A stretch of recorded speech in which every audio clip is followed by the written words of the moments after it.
sa salita lamang kundi sa gawa. Puso'y ituon sa Diyos na tanging may likha. Sa bawat hakbang, sa bawat araw, tayo'y magpakita ng awat habag. Ang mga matay nakatingin sa Kanya, At ang buhay natin ay hawak niya.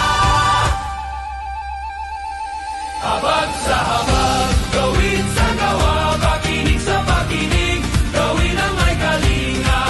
Pananampalataya sa pananampalataya, isa buhay sa puso, sa Diyos ang gantimpala.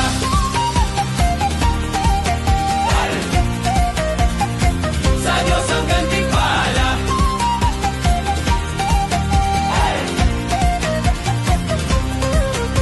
ang masama ay ani ng kasiraan. Ang nagtatanim sa Espiritu ay buhay na walang hanggan. Huwag tayong mapagod sa paggawa ng mabuti. Ang Diyos ang kanlungan, tanging Kanya ang ganti. Sa gitna ng bagyo, sa gitna ng dilim, ang matuwid ay may kanlungan sa Kanya.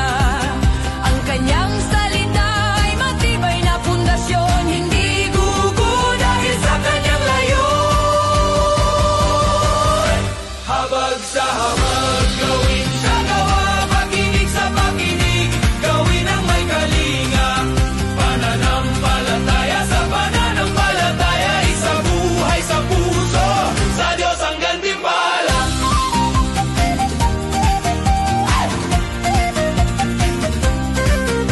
Ang Diyos ay makapangyarihan. Ang Kanyang mga gawa ay dakila at walang hanggan.